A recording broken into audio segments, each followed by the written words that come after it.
శంఖానాదం మోగింది. ఆకాశం ఎర్రబడింది. అటు నిల్చుంది ఇంద్రుడి అంశ, ఇటు తలపడింది సూర్యుడి తేజస్సు. ఒకవైపు లోకానికే గురి నేర్పిన గాంధీవధారి అర్జునుడు, మరోవైపు మృత్యువునే ఎడమ చేత్తో దానం చేసిన దానవీర శూర కర్ణుడు. అర్జునుడు గాంధీవానికి నారి సంధించాడు. ఆ నారి నుంచి వచ్చే టంకార ధ్వనికి శత్రువుల గుండెలు ఆగిపోతున్నాయి. సవ్యసాచిగా 2 చేతులతో అతడు కురిపిస్తున్న అస్త్రవర్షం ఆకాశాన్నే కప్పేసింది.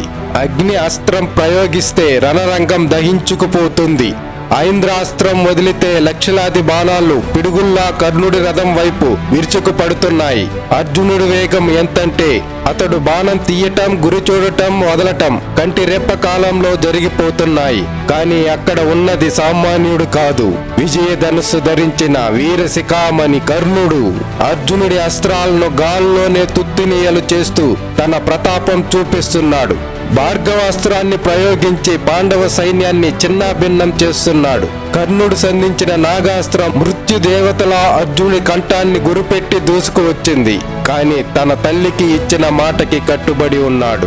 కర్ణుడి బాణాల దాటికి సాక్షాత్తు కృష్ణ పరమాత్మే అదిరిపోయేలా అర్జునుడి రథం వెనక్కి తూలింది. రణరంగంలో భీకరమైన పోరాటం. అర్జునుడు విడిచిన బాణాలు కర్ణుడి రొమ్ములపై గాయాలు చేస్తుంటే, కర్ణుడు సంధించిన బాణాలు అర్జునుడి కిరీటాన్ని తాకి కింద పడేస్తున్నాయి. కృష్ణుడు సైతం వాహ్ కర్ణ అని మెచ్చుకున్నాడంటే ఆ పోరాటం ఎంత గొప్పగా సాగిందో అర్థం చేసుకోండి. అర్జునుడిది శిక్షణ పొందిన మేధస్సు అయితే, కర్ణుడిది స్వయం కృషితో ఎదిగిన పౌరుషం. ఒకరు ధర్మం కోసం పోరాడితే మరొకరు తన ఉనికి కోసం, స్నేహం కోసం చావును సైతం లెక్క చేయకుండా పోరాడిన వ్యక్తి. విధి కర్ణుడిని వెన్నుపోటు పొడిచింది. రథచక్రం భూమిలో కూరుకుపోయింది. గురువు ఇచ్చిన శాపం వల్ల అస్త్ర విద్యలు స్మృతి తప్పాయి.